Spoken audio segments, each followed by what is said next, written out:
Bad governance, ملک کی بدترین صورتحال میں وہ مریم نواز ہم تک محنت کری، جسے آپ لوگ ریاست کہتے ہیں، میں اسے ریاست نہیں مانتا۔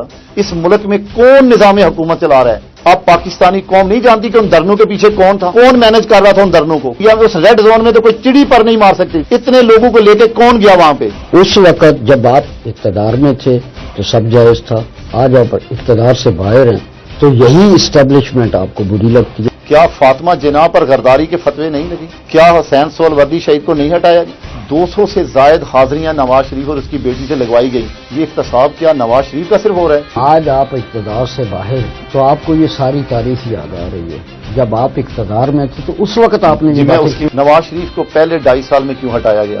نواز شریف صاحب لندن تشریف لے گئے، اب بیمار بن کر وہاں سے پاکستان مخالف تقریریں کریں اور انڈین بیانیوں کو سپورٹ کریں، کیا یہ دورہ معیار نہیں؟ تو یہ ضروری تھا کہ اس نے وارڈ میں اس نے بیڈ پہ ہی لیٹنا ہے؟ جو صاحب عام آدمی کے سوالات ہیں، ہر بات پہ اور انڈیا کو جوڑ دیا جاتا ہے۔ آپ عوامی اچھا جی، فلاں چودھری الیاس صاحب نے میں نے قطر کے نتائج کے حوالے سے چند الزامات عائد کیے۔ میری گاڑیوں کے شیشے سکرینیں توڑ دی گئیں، میرے بھائی کو گرفتار کیا گیا۔ ویلی جیٹ ریسٹ ہاؤس میں کون سے لوگ تھے اور کن کے ساتھ آپ کی پلاننگ ہوتی رہی؟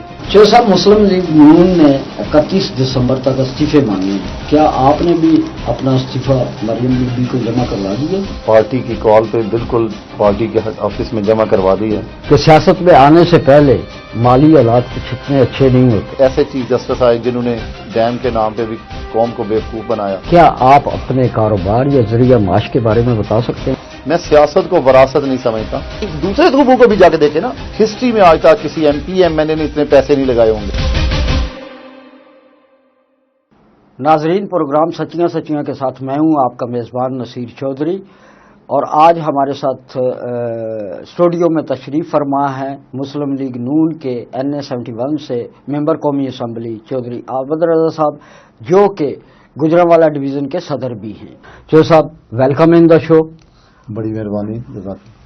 میرا آپ سے پہلا سوال یہ ہے چو صاحب، ماشاءاللہ آپ 2 مرتبہ NA-71 سے منتخب ہوئے، اور کھاریاں شہر کے دیرینہ مطالبات، سروس روڈ اور پلے گراؤنڈ کے وعدے کے باوجود آپ یہ وعدہ وفا نہ کر سکے۔ کھاریاں، اس میں سننے میں آیا ہے کہ کھاریاں کی بااثر شخصیات کی مخالفت کی وجہ سے آپ یہ مطالبہ پورا نہ کر سکے، اس میں کہاں تک صداقت ہے؟ دیکھیے نصیر صاحب، پہلی بات تو یہ کہ الحمدللہ میں نے الیکشن سے پہلے کبھی بھی کسی ڈیولپمنٹ اسکیم کا وعدہ نہیں کیا۔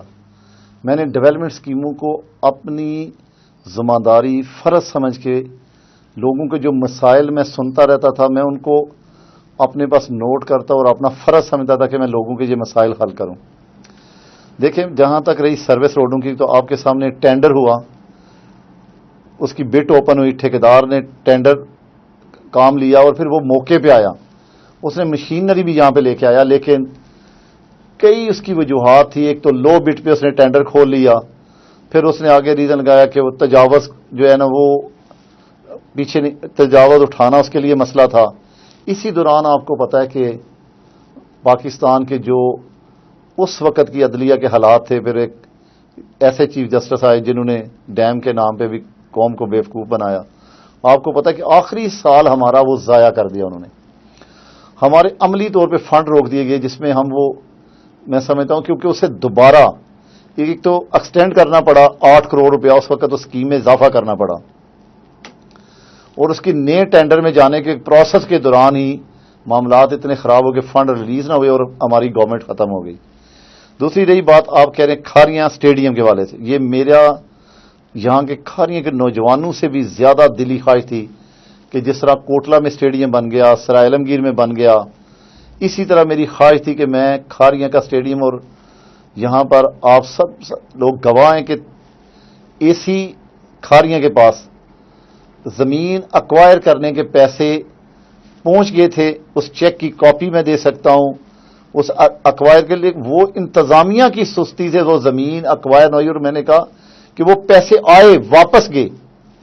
ہم نے اپنا فرض ادا کیا کہ زمین، یا ہمیشہ ہر جگہ پہ یہ ہوتا ہے کہ گورنمنٹ کے اداروں کو زمین عام لوگ ڈونیشن کرتے ہیں، لیکن یہاں کھاریاں کے لیے ہمیں جب زمین ڈونیٹ نہ کی گئی تو ہم نے باقاعدہ زمین ایکوائر کر کے اس کے پیسے ریلیز کروائے. میں نے یہ بھی اپنا کام پورا کیا. کھاریاں کے اندر جو گلیوں نالیوں کی مد میں اور ذبح خانہ اور دوسرے کئی ایسے معاملات ہیں جس پہ میں نے وہ کام کیے, وہ اتنے پیسے دیے کہ شاید کھاریاں کی ہسٹری میں آج تک کسی M P M L A نے اتنے پیسے نہیں لگائے ہوں گے. تو میں یہ سمجھتا ہوں کہ باوجود کہ ہماری گورنمنٹ کے پہلے سال میں بھی مسائل رہے, آخری سال میں بھی مسائل رہے, اس کے باوجود الحمدللہ ہم جو بہتر سے بہتر کر سکتے تھے وہ ہم نے کیا. چلیں دوسرا سوال کرتے ہیں آپ سے, وہ بھی کھاریاں کے حوالے سے یہ. گزشتہ بلدیاتی الیکشن میں پی ٹی آئی گو کے الیکشن انتخابات میں ون کر گئی اور بعد میں وہ چیئرمین نہ بنوا سکے اپنا. اس میں ان کی کمزور حکمت عملی یا آپ کی بہتر حکمت عملی فیصلہ کون رہی؟ اس کے بارے میں آپ معاملہ یہ کہ کھاریاں کا ہر بلدیاتی جو الیکشن ہوتا ہے نا اس کی ایک الگ نیچر ہوتی ہے. وہ جہاں جو کونسلر حضرات الیکشن لڑتے ہیں ان کا ایک اپنا سلسلہ, ایک اپنا جوڑ توڑ ہوتا ہے, وہ ایک دوسرے سے اپنے رابطے میں ہوتے ہیں. پہلے دیکھیں انہوں نے ایسے غیر فطرتی اتحاد بنا آپ کے سامنے ہمارے انگیسٹ, تمام جماعتیں برادریزم پہ مختلف ایشوز پر اکٹھی ہوئیں. جب انہوں نے اکٹھے ہو کے اپنی اکثریت بنائی تو اسی طرح کھاریاں کا بھی پھر ایک نیا اتحاد بنا. یہاں بھی آپ سمجھتے ہیں کہ پھر اسی برادریزم کے خلاف یہاں کے بھی لوگ جو منتخب کونسلر تھے انہوں نے چیئرمینی کے معاملے پہ ایک لائنس بنایا. ہم نے بھی اس میں ایک رول پہ ہم نے اپنے ووٹ دیے. اور دیکھیں وہ چیئرمین حفیظ صاحب جو تھے وہ مسلم لیگ کے نیوٹرل شہر کی حیثیت سے وہ چیئرمین منتخب ہوئے. ہم نے تو ہمارے تو صرف ساتھیوں نے بھی ان کے ساتھ اس اتحاد میں تعاون کیا. اس کے بعد سوال یہ ہے کہ N71 سے ماشاءاللہ آپ 2 بار الیکٹ ہوئے. چودھری الیاس صاحب آپ کے مد مقابل تھے. اب چودھری موسیٰ علائی بھی اس حلقے میں سرگرم دکھائی دیتے ہیں اور ممکن ہے انتخابات کے قریب کوئی اور شخصیت بھی سامنے آ جائے. آپ اپنے لیے بہتر حریف کسے سمجھتے ہیں ان 2 شخصیات میں سے؟ جہاں تک کینڈیڈیٹس کی بات ہے, کوئی بھی کینڈیڈیٹ آئے ہر حلقے میں ہر سیاسی کارکن کا, دیکھیں یہاں 8.5 لاکھ کی آبادی ہے, 4 لاکھ 4.25 لاکھ اس کے ووٹر ہیں, تو کوئی بھی کینڈیڈیٹ کسی بھی جماعت کا رکن بن سکتا ہے, وہ کینڈیڈیٹ بن سکتا ہے, اس پہ کبھی بھی کوئی پابندی نہیں لگ سکتی. میں تو خوشی محسوس کرتا ہوں کہ لوگ سیاست میں اپنا اپنا جوہر دکھائیں, وہ اپنی محنت کریں. پھر لوگوں کا کام ہے کہ لوگوں نے ان میں سے کسی کا انتخاب کرنا ہے. میں سیاست کو وراثت نہیں سمجھتا. ٹھیک ہو گیا. جیسا کہ نون لیگ میں واضح گروپ بندی نظر آتی ہے, اگر آپ کو انتخاب کرنا پڑے تو آپ کس گروپ میں شامل ہونا پسند کریں گے؟ اور کیا اگر مریم نواز صاحبہ ایک گروپ کو لیڈ کریں تو کیا آپ ان کی حکمرانی کو تسلیم کرنا پسند کریں گے؟ پہلی بات تو یہ ہے کہ میں یہ واضح کر دوں کہ مسلم لیگ میں کوئی گروپنگ نہیں. میرا خیال ہے اب تو یہ گروپنگ والا لفظ بہت پرانا ہو گیا ہے. یہ تو سب کی جو خواہش تھی وہ پوری نہ ہو سکی, اور آج بھی الحمدللہ میاں نواز شریف کے ہاتھ پہ سب کی بیعت ہے. شہباز شریف صاحب ہوں, ساری پارٹی اللہ تعالیٰ کے فضل و کرم سے یکجاں ہیں. ابھی بھی میں سمجھتا ہوں کہ کسی کو مغالطہ ہے تو یہ حیران کن بات ہے. تو اب تو دیکھیں کہ پارٹی پہلے سے زیادہ متحد ہے, اور اوپر نہیں نیچے تک عام کارکن سے لے کے ہمارا ایک ایک کونسلر, چیئرمین, میں کہتا ہوں کہ ہمارا کوئی ایک ادنا سا ورکر بھی الحمدللہ ٹوٹا نہیں, اور نواز شریف کے ساتھ پہلے سے زیادہ کھڑا ہے. دیکھیں ابھی تک تو کمان میاں نواز شریف صاحب کے پاس ہے, وہ پارٹی کے سربراہ ہیں.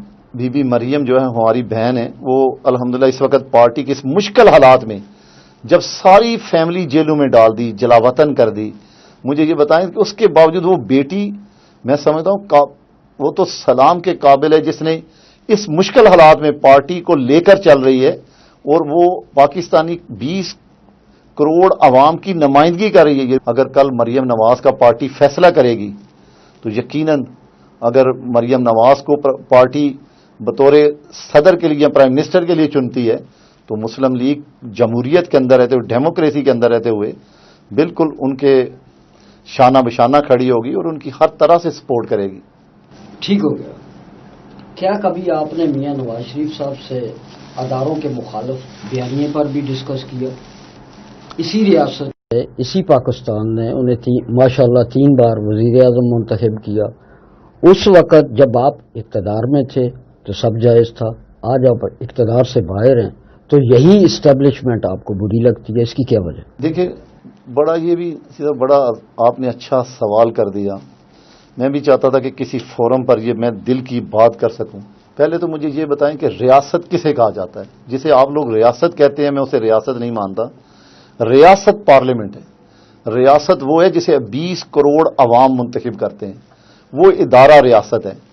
باقی تمام ادارے اس ریاست کے تابع ہیں، اور اگر اس پارلیمنٹ کی توہین تذلیل کی جائے گی، اگر آپ 4 دفعہ ڈکٹیٹر کو معاشراؤں کو سپورٹ کرتے ہیں، اگر آپ اس سے ریاست کرتے ہیں، تو میں اس بنیادی نقطے سے اختلاف کرتا ہوں.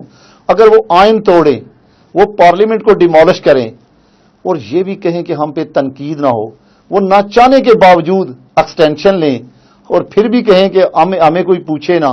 اور وزیر اعظم سے تو آپ ایک گھر کے بارے میں، ایک گاڑی کے بارے میں، اسے ہر معاشرہ کے اندر اس سے احتساب کریں. آپ نے نواز شریف کا 99 میں بھی احتساب کیا اور آج بھی آپ نواز شریف کا احتساب کر رہے ہیں. تو مجھے یہ بتائیں کہ جو یہ احتساب کیا نواز شریف کا صرف ہو رہا ہے؟ مجھے بتائیں کہ قائد اعظم جو گورنر جنرل تھے، کیا یہ ممکن تھا کہ ان کی گاڑی کا، ان کی ایمبولینس کا پیٹرول شہر فیصل پر ختم ہو جائے اور وہ اسی گاڑی میں اپنی جان دے دیں؟ کیا فاطمہ جناح پر غداری کے فتوے نہیں لگے؟ کیا حسین سہروردی شہید کو نہیں ہٹایا گیا؟ آج پھر بے نظیر کو جلا وطن، پھر نواز شریف کو جلا وطن، پھر واپس آئے. کوئی دہشت گردی میں مارا گیا، کوئی جلا وطن ہوا، کوئی آج نیب کی 200 سے زائد حاضریاں نواز شریف اور اس کی بیٹی سے لگوائی گئی. تو نواز شریف کا ایسا کیا قصور تھا کہ اسے 200 سے زائد دن روز آپ نیب کی عدالت میں بلاتے رہے؟ اگر آپ فاطمہ جناح کی تقریریں اٹھائیں تو وہ کیا کہتی، وہ بھی سول سپرمیسی کی بات کرتی. معذرت کے ساتھ شوہ صاحب، جی، آج آپ اقتدار سے باہر ہیں جی، تو آپ کو یہ ساری تاریخ یاد آ رہی ہے. جب آپ اقتدار میں تھے تو اس وقت آپ نے جی، میں اس کی بھی وضاحت کر دیتا ہوں. میں اس کی بتاتا ہوں نواز شریف کو پہلے 2.5 سال میں کیوں ہٹایا گیا. حالانکہ اس وقت تو ہم بنیادی طور پہ نواز شریف کے مخالف تھے، ہم پیپل پارٹی میں تھے. آپ کو پتا کہ میری فیملی تو بانی پیپل پارٹی میں سے تھی. آپ دیکھیں نواز شریف کو دوسری بار 2.5 سال میں ہٹایا گیا. کیا اس وقت معاملہ صرف یہ ہے کہ اب کی بار، اب جب تیسری دفعہ آپ عوام کے منتخب وزیر اعظم کو ہٹائیں گے تو کیا وہ وزیر اعظم وہ اپنا کیس عوام کی عدالت میں نہیں کھولے گا؟ وہ لوگوں کو نہیں بتانا چاہتا کہ اس ملک میں کون نظام حکومت چلا رہا ہے؟ اگر آج بھی یہ کیس نواز شریف عوام کی عدالت میں لے کے نہ جاتا تو پھر یہ مجھے بتائیں کہ اس 20 کروڑ عوام کی ووٹ کی عزت کی بات کون کرتا؟ ہماری حکومت، اگر ہماری حکومت میں ہمیں یہ بتائیں کہ ہمیں 4-5 سال یہ آخری ٹینور بھی پورا کرنے دیا گیا ہے. پہلے سال میں دھرنے، کیا اب پاکستانی قوم نہیں جانتی کہ ان دھرنوں کے پیچھے کون تھا؟ جنرل شجاع پاشا کون تھا؟ کون مینج کر رہا تھا ان دھرنوں کو؟ اس بلو ایریا میں، اس ریڈ زون میں تو کوئی چڑی پر نہیں مار سکتی تھی. اتنے لوگوں کو لے کے کون گیا وہاں پہ؟ اور آج نواز شریف کے خلاف دیکھیں ایک ڈکٹیٹر کے خلاف فیصلہ ہوا ہے. لاہور ہائی کورٹ میں ایک ایپلیکیشن دے کے اس عدالت کو غیر قانونی قرار دے کے ختم کر دیا گیا. تو مجھے بتائیں ملک ارشد نے جو ویڈیو بیان ریکارڈ کروایا ہے، اس کے بیان پہ آپ نے اس کو نوکری سے تو ڈسمس کر دیا، آپ نے اس کی تصدیق کر دی کہ اس کا بیان درست ہے. تو نواز شریف کا کیس تو وہیں پہ سٹینڈ کر رہے ہیں. اصول تو یہ تھا کہ اس کے ساتھ پہلے اس کے کیس کو ختم کیا جاتا. ٹھیک ہے، اگلے سوال کی جانب بڑھتے ہیں. نواز شریف صاحب بغرض علاج لندن تشریف لے گئے، عدالتوں نے اجازت دی. اب بیمار بن کر وہاں سے پاکستان مخالف تقریریں کریں اور انڈین بیانیوں کو سپورٹ کریں، کیا یہ دورہ معیار نہیں؟ یہ معذرت سے پہلے تو میں یہ سمجھتا ہوں کہ یہ ہر انڈیا والا کارڈ جو اب اتنا پرانا ہو گیا ہے کہ اس کو میں سمجھتا ہوں استعمال نہیں کرنا چاہیے. جو صاحب عام آدمی کے سوالات ہیں، ہر بات پہ انڈیا کو جوڑ دیا جاتا ہے. آپ عوامی اچھا جی فلاں بیان پہ انڈیا خوش ہو گیا، بھائی وہ تو آپ کا مخالف ہے. وہاں آپ کے انگیز ایک کنٹری ہے، آپ یہاں کوئی بھی غیر قانونی غیر آئینی بات کریں گے، کوئی بھی ان بیلنس چیز کریں گے، تو جب اس کا جواب آئے گا تو پھر دشمن تو اس میں خوش ہوگا. دیکھیں نواز شریف صاحب علاج کی خاطر گئے، آج بھی ان کا علاج مکمل نہیں ہوا، آج بھی وہ زیر علاج ہیں. معاملہ یہ کہ کوئی سیریس ہارٹ پیشنٹ ہے تو یہ ضروری تھا کہ اس نے وارڈ میں اس نے بیڈ پہ ہی لیٹنا ہے، لیکن ڈاکٹروں نے ایک خاص ٹائم پہ اس کی سرجری کرنی ہے. میں پورے وثوق سے کہتا ہوں کہ انشاءاللہ جس دن نواز شریف صاحب کی سرجری ہوگی، نواز شریف اس تحریک کو خود لیڈ کریں گے، پاکستان میں بھی آئیں گے، عدالتوں کو بھی فیس کریں گے، اس ظالم ترین اس بدترین حکومت کو بھی فیس کریں گے. وہ شہباز شریف کو، اس شہباز شریف کو جیل میں ڈالا ہے جس نے اس قوم کو جینے کا، اس پنجاب کو معیار دی ہے، اس نے تیز رفتار ترقی کا کنسپٹ دی ہے، جس نے اورینج ٹرینیں، میٹرو بس جیسی عظیم تحفے دیے، آج دیہاتوں تک کارپیٹ روڈوں کا جال بچھایا. آپ دیکھیں کہ کیسے کیسے عظیم دوسرے صوبوں کو بھی جا کے دیکھیں نا، وہاں بھی وزیر اعلیٰ بنتے رہے ہیں. پنجاب کے مقابلے میں کسی صوبے کی اس لیول پہ ترقی کا میں بتا دیں. جی شیر صاحب، چودھری الیاس صاحب نے ہمارے ایک انٹرویو میں 2018 کے الیکشن خصوصاً N71 کے نتائج کے حوالے سے چند الزامات عائد کیے ہیں. اس بارے میں آپ کی کیا رائے اور اس میں کتنی صداقت ہے؟ پہلی بات تو یہ کہ چودھری الیاس صاحب سے ہم کسی پوچھ لیں جو یہاں جیتے بھی لوگ ہیں کہ ویلیج 8 ریسٹ ہاؤس میں کون سے لوگ تھے اور کن کے ساتھ آپ کی پلاننگ ہوتی رہی، اور جو کردار انہوں نے ادا کیا آپ ان سے بہتر پوچھ سکتے ہیں. وہ جو ویلیج 8 ریسٹ ہاؤس میں ٹیم بیٹھی ہوئی تھی وہ کیا کر رہی تھی، انہوں نے کیا کردار ادا کیا. یہی بات یہاں کہ میں تو سخت حالات میں الیکشن لڑ رہا تھا بھائی، میری گاڑیاں پکڑی رہتی تھی، میری گاڑیوں کے شیشے سکرینیں توڑ دی گئیں، میرے بھائی کو گرفتار کیا گیا. 5 سے 7 دن خان اسلم صاحب، شبیر صاحب کو، میرے عزیز کا ناروے سے آئے تھے قذافی، جو ناروے کا سب سے سینئر ترین جرنلسٹ ہے، ان پر بدترین قذافی پر تشدد کیا گیا. خان اسلم صاحب ان سب ساتھیوں کو گرفتار کیا گیا. کمپین تو ہماری کو ڈسٹرب کیا گیا. کوئی بندہ اس طرح چکی میں پس رہا ہو، مجھے یہ بتائیں کہ وہ الیکشن کے لیے کیا رول پلے کر سکتا ہے. جی میں تو یہ سمجھتا ہوں کہ وہ ان کی اصل میں ان کے اندر ان کو یہ سمجھ نہیں آ رہی کہ ان کو یہ جو ووٹ پڑا ہے یہ پڑا کہاں سے ہے. وہ بیچارے تو اتنی توقع ہی نہیں رکھتے تھے، اور وہ یہ سمجھتے کہ جو 8-10 ہزار کی کمی ہے ان کا اصل میں ان سے شکوہ ہے کہ انہوں نے وہ کمی کیوں نہیں پوری کی. ویسے آپ کا پسندیدہ امیدوار کون ہو سکتا ہے؟ دیکھیں میرے لیے سارے میرے پسندیدہ امیدوار ہیں. میرے لیے سب ایک دوسرے سے بڑھ کر ہیں، قابل احترام ہیں، بڑے سینئر ساتھی ہیں. دیکھیں نا، خان اسلم صاحب، قیوم بٹی صاحب، حاجی جوید صاحب، اب چیئرمین حفیظ صاحب، ظفری بٹ صاحب، یہ سارے ہی میرے لیے انتہائی قابل احترام ہیں. چودھری راشد صاحب، بھائی دیکھیں میں نے کہا جب جیتیں گے اور انشاءاللہ جو ساتھی چیئرمین کے لیے آگے آئے گا پھر ہم بھی جائزہ لیں گے، وہ بھی جائزہ لے گا کہ کیا اس میں یہ صلاحیت ہے کہ وہ سارے باقی ساتھیوں کو قائل کر کے ان کے ووٹ لے سکتا ہے. شیر صاحب، مسلم لیگ نون نے 31 دسمبر تک استعفے مانگے ہیں، کیا آپ نے بھی اپنا استعفیٰ مریم بی بی کو جمع کروا دیے؟ جی بالکل، میں یہ سمجھتا ہوں کہ میرا استعفیٰ مسلم لیگ کے ورکروں اور پارٹی کی امانت تھی، جو میں نے پارٹی کی کال پہ بالکل پارٹی کے آفس میں جمع کروا دی ہے، اور اس میں کوئی دو رائے نہیں ہے. وہ پارٹی کی امانت ہی میں نے الحمدللہ وہاں پہ اسی وقت جمع کروا دی. کیا پیپل پارٹی اور نون لیگ ایک اور میثاق جمہوریت کی طرف بڑھ رہی؟ دیکھیں جب پی ڈی ایم جو بن گیا، یہ تمام سیاسی جماعتیں، قوم پرست جماعتیں، ساری جماعتوں کا یہ جمہوریت کی بقا کے لیے اتحاد ہے جسے پی ڈی ایم کہتے ہیں. تو یہ میں سمجھتا ہوں کہ اسی کو ہی ایکسٹینڈ کیا گیا ہے میثاق جمہوریت کو. وہی میثاق جمہوری، وہی پلیٹ فارم ہے، صرف اس کو اب ایکسٹینڈ کیا گیا ہے. اس میں کوئی نیا ایجنڈا نہیں ہے.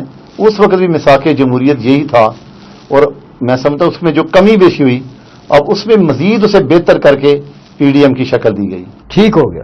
میرا آخری سوال آپ سے یہ ہے چودھری صاحب، پاکستانی سیاست میں دیکھا گیا ہے کہ سیاست میں آنے سے پہلے مالی حالات کچھ اتنے اچھے نہیں ہوتے، اور سیاست میں آنے کے بعد مالی حالات میں واضح اور نمایاں تبدیلی نظر آتی ہے. ہمارے ناظرین کے جاننے کے لیے کیا آپ اپنے کاروبار یا ذریعہ معاش کے بارے میں بتا سکتے ہیں؟ یہ میرا آپ سے آخری سوال. بالکل جی، میں سمجھتا ہوں کہ سیاست دان تو ہر وقت ہی اپنا احتساب کروا رہا ہوتا ہے، میرا خیال ہے کہ یہ ایسا سوال ہے جو ادارے جس کی سیس نہیں کر سکتے، عام آدمی نہیں کر سکتا. میں سمجھتا ہوں کہ اس کے لیے ایسے علماء کرام جو بڑے قابل احترام اور اہل علم عالم ہوں، ان پر ایک کمیشن بننا چاہیے، کم سے کم جو میرے احساسوں کا اور میری مالی حیثیت کا جائزہ لے، تو پھر وہ فیصلہ کر سکتے ہیں کہ میری مالی حیثیت کیا ہے. میں یہ اللہ تعالیٰ کی طرف سے چند کچھ چیزوں کے ایسے پردے ہوتے ہیں جنہیں فاش نہیں کرنا چاہیے.